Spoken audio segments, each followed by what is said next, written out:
London Heathrow, host to 78 million passengers, nearly 500,000 flights, and one very unusual animal reception centre. Animals passing through Heathrow come here to be checked in. Oh, he's really cute. Also known as the Ark, it's equipped to welcome almost any species through its doors. Its feet are massive, not that big. From reptiles and livestock to pets and predators. It's up to the Ark to make sure everyone is clear to enter the country. Oh, textbook, Dan, textbook. More than 200,000 animals passed through last year alone. And its dedicated team of over 40 staff are on hand every hour of every day. Where's your water pot? And are always prepared to expect the unexpected. Ooh.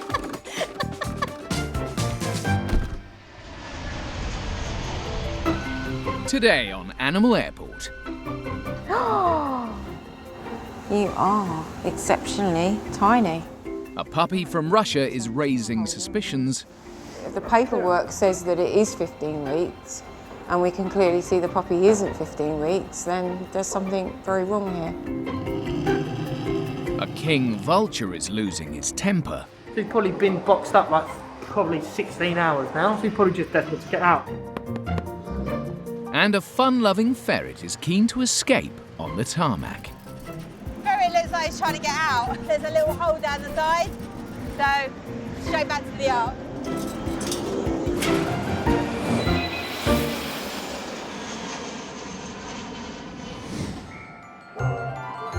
No matter how dangerous, how rare, how big, or how small, the Animal Reception Centre is one of only 4 border posts in the whole of Europe that can handle almost any creature. And the latest animal traveller is a young king vulture that's come from Johannesburg in South Africa. I've worked at the animal reception for about 23, 24 years. I've probably seen maybe 2 king vultures in the whole time I've been working here, and that's a long time. Animal Health Officer Lisa is on duty to get this impressive bird of prey processed. Hello, sweetheart. But something doesn't seem quite right. I know. I can't see or hear anything. Yes, please. I'm just going to get a trolley. Oh, it's definitely alive. And not very happy. King vultures are native to Central and South America and are known for their colourful heads and necks. And this one, on its way to Cornwall, isn't very cheerful. All right. It's not my fault. Ooh. He sounds pretty peed off. He's stressed anyway. You don't really want to get birds stressed even more. We'll put him in a quiet area, away from all the dogs and cats' noises. And then we'll keep checking on him, maybe every half an hour, just to make sure he's all right and not too overly stressed. The centre is always busy, so it's a constant juggling act to find enough space for new arrivals. And today is no exception. Okie dokie. We are limited spaces right now, so I'm going to get the guys to clear out this room, and then I can put the birds in here. That's all I have at the moment, but it's ventilated. It will be quiet because I don't have many dogs down here right now. Putting birds in ventilated rooms is important because of the airborne diseases they could carry, such as avian influenza. I put the ventilation on in the room. I'm just going to have another peek to make sure the king vulture is okay. So I don't like it to stress it out too much. Hello. Yeah, it's moving, so it's fine. King vultures can also carry Newcastle disease, a deadly respiratory infection which can spread to other birds like chickens. The team won't be able to confirm the bird is healthy until its ID is checked, and that will involve reading a microchip under its skin. Not an easy job with a moody vulture. It's not going to be fun. It's not going to be fun for the bird. So we're going to wait for a deputy manager to come in and help us because we don't want to take any chances.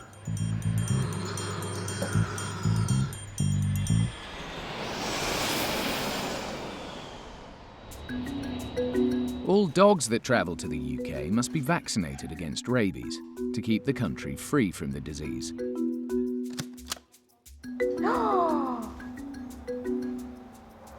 Oh my goodness. That really is the smallest pom I think I've ever seen. Dogs also have to be old enough to travel, and Animal Health Inspector Deborah isn't sure about this Pomeranian puppy from Russia. This has been brought to my attention, so we thought we'd come over and have a look at it. So sometimes we get puppies here that look a little bit suspicious, as though they might not be 15 weeks. We'll take them out the box and have a little examine. All right then, little doggy, let's have a look at you. Puppies must be at least 15 weeks old to enter the UK. Hello, come on then. You are exceptionally tiny. Vet Monica's been called in to try and work out how old this puppy is. There is a welfare consideration because they are Yes. separated from the mother far too early, so they're not receiving all the interaction from the mother. A young puppy can be a greater rabies risk. The vaccination, if it's given too early, is not effective, and if it's given before 12 weeks, then is not doing his work. Concerned about rabies and the puppy's welfare, Monica and Deborah carry out a few tests to figure out how old she is. So we're just going to do a little dentition check, and it's got the tiniest baby teeth. That's probably the tiniest teeth I've seen. Just do a little menace response test, which means that the puppy will close its eyes if something's coming towards it, and it only gets that reflex, that response at a certain age. So we'll have a go.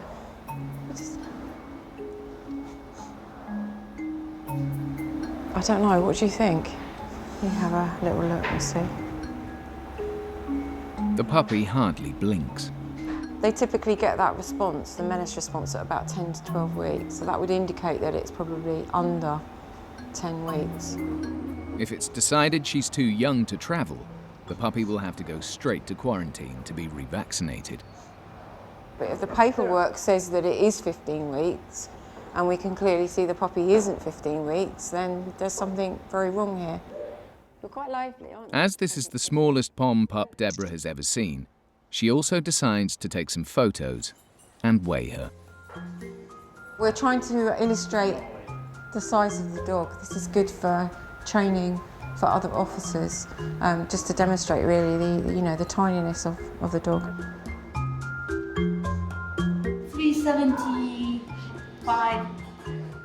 The puppy will stay here while the team wait for a second opinion on her age. Only then will her future be decided.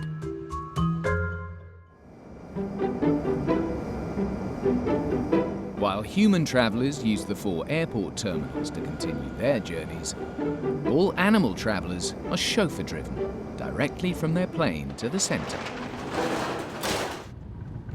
Today, Animal Health Officer Lisa is on her way to pick up some new arrivals from Vancouver. I have one dog, 2 cats, and a ferret. That could be my flight. So I'm going to head down to the stand and sit and wait for that flight to come.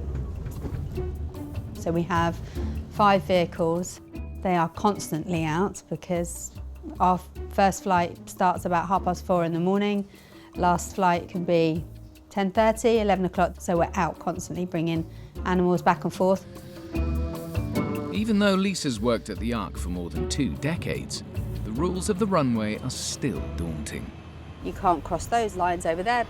Double lines there, you're not allowed to cross that. You have to make sure there's no aircrafts around. And it is just really scary sometimes. There is so much to learn. It's not just about just driving. All the years that I've worked here, it still fascinates me. During her hundreds of hours on the tarmac, Lisa's learned all sorts. Above each stand, right in front of the pilot, it will tell him how far to come. There you go. 7, 6, 5. There you go. Stop. Welcome to England, where it's really cold and cloudy. Finally on stand.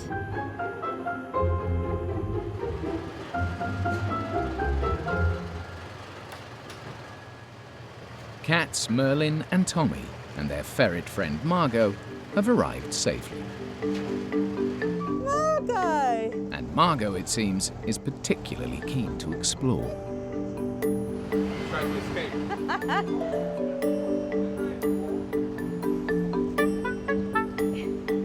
Ferret looks like he's trying to get out. I need to get him back pretty quickly because there's a little hole down the side. So, straight back to the ark.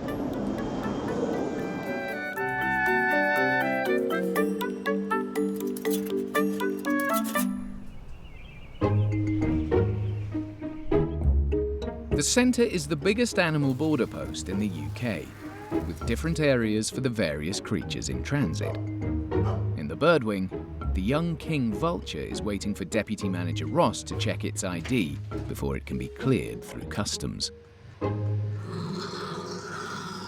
When you think of a vulture, people usually think, you know, they see them in the movies or cartoons and they're quite ugly looking, horrible looking thing. But king vultures, you know, they're probably the prettiest vulture. They have a nice like orange wattle, etc. on the top of their head. So yeah, they're quite pretty looking compared to most birds of prey. No matter how good looking it is, the vulture could still pose a disease risk. So checking its ID is Ross's priority. And that can only be done by hand.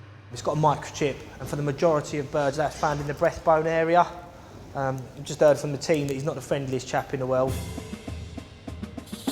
Ross has brought along some of the apprentices to watch, as dealing with potentially aggressive animals is a vital part of their training. I'll just go through the bottom, see if you can just do that for us.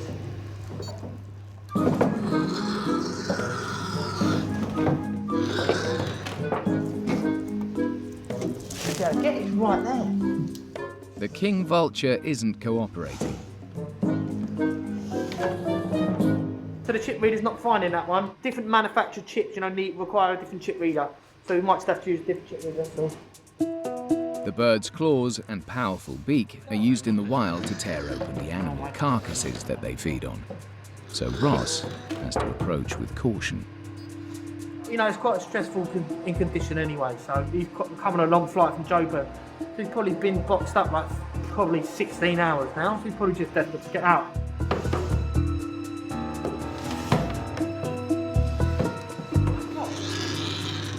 Oh mate, sorry, I know.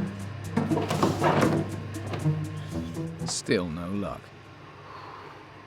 So Ross tries a third chip reader. And finally strikes it lucky. So got it. I was 2 seconds away from giving up the will to live then. Yeah, it's important to remember some microchips are like, you know, small tiny grain of rice made of glass. So, you know, they can move around the body, they can break. So these are all things you need to consider when you're doing it. Now the tricky bit is done. The ID number on the microchip can be checked with the bird's travel health certificate. It shows that it's been inspected for Newcastle disease and isn't carrying avian influenza. All fine with him now, no issues with this bird.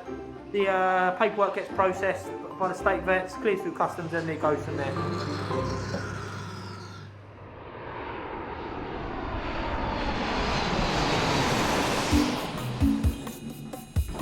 In the Animal Reception Centre's dog wing, the Pomeranian puppy from Russia is about to get a much-needed meal as it waits for a second opinion on its age.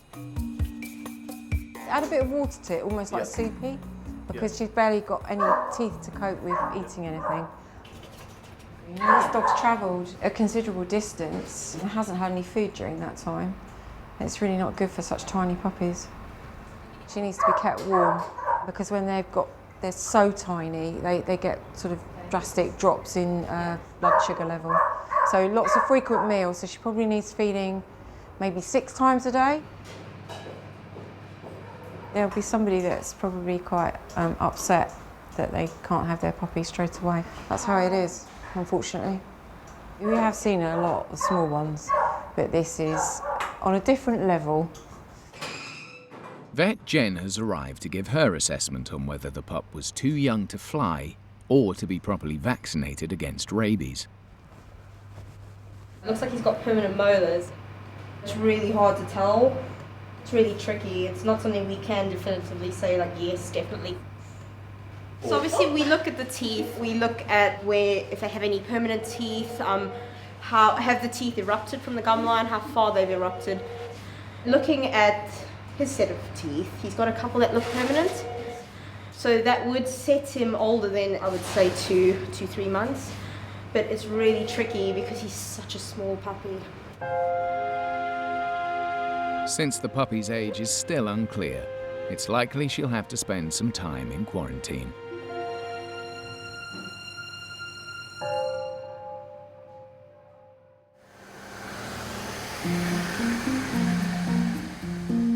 In the loading bay, Animal Health Officer Lisa has arrived with a ferret called Margot that's intent on escaping. Hello. Hello. Hello. As you can see, I'm going to put my fingers in there. He's had a little gnaw here. And yeah, you're trying to get out. Ferrets are agile and need space to explore in order to stay healthy. So after a 9-hour flight, Lisa wants to get Margot out of her cage as soon as possible. Yeah, a little bit stinky winky. Waiting in reception is owner Razma, who's been apart from her pets for more than 24 hours. We had to drop them off about 12 hours ahead of our flight time. So knowing that we had to drop them off, say goodbye, go away, check in ourselves, get on a different part of the plane, and then we were also prepared for either a 5 to 8 hour clearance time this side. So it's been really long. It's not over yet. Margot and her travelling companions still need to have their microchips and paperwork checked to make sure they're free from rabies before entering the UK. Come on in. I've got to read her. There she is. She's fine. She's absolutely really sweet. She went straight in, had some water. She's having a sniff around now. So, hello, sweetie. She's really sweet. I think maybe this year I've seen about 2, 3. Don't really see that many. Although they're quite rare in the UK as pets, ferrets have been kept in homes and as working animals for 2,000 years. They will get into anything, they will climb, they will dig their way through things. If you have an outdoor cage, you need to have netting underneath. Eating, sleeping, and then scrabbling, I think is the third favourite thing to do. Razma is such a big fan, she's kept ferrets on and off for 30 years. I've had Margot 4 years now. Probably one of the most well-behaved ferrets I've ever had, and I've had a lot. I've done rehabbing, I've done breeding, and she's just, yeah, she's got a real personality. She's kind of a good practice guide for ferret owners. All happy now, having a good old munch on the food and had something to eat. So I'm going to leave them in peace. It's nice and quiet down here, and so they can get some chill time while I do their paperwork.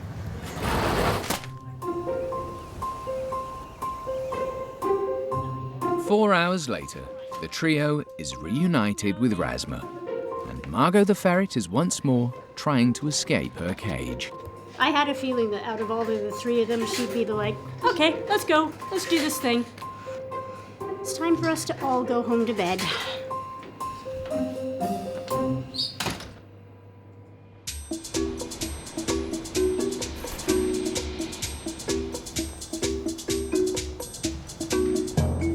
The majority of pets who come to the Ark are soon on their way.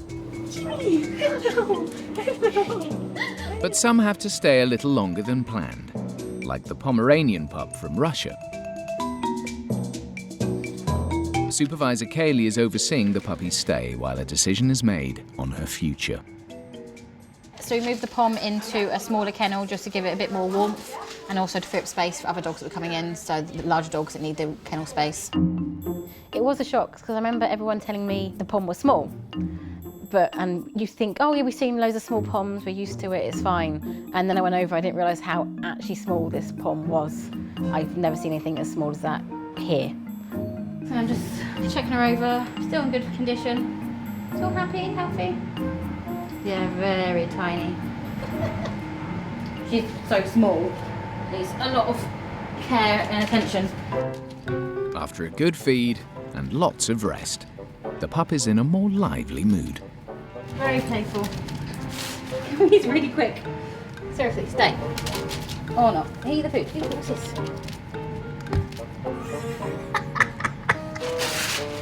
Can you not do that? I'm trying to distract her. Can you not eat food? But she's too quick for me. Okay. So, let's close this door a bit. No. In we go. As they can't be certain about her age, they've decided to play it safe and get her revaccinated for rabies. The puppy will now go to quarantine. It will be assessed by the quarantine vet and will receive a rabies vaccination, and then 3 weeks later, 21 days, it can be released from quarantine. Us just being safe, I guess. It's not us being too strict, it's just wanting to make sure the puppies and the animals are compliant. We can't generalise and say, oh, it's just a mistake, it's fine, we have to be sure. So it's time for the Pom pup to leave the ark. Now the forms are all done, I can let the agent know. They can sort out the customs clearance and get this dog to the quarantine as soon as possible. Go on in. While she's in quarantine, the new rabies vaccination will kick in. And only then can the pint-sized pup be united with her new family.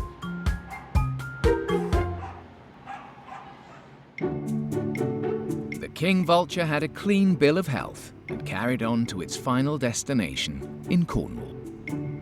Margot the Ferret is exploring to her heart's content in her new Sussex home. And the little Pom pup left quarantine after 3 weeks and finally joined her new owners.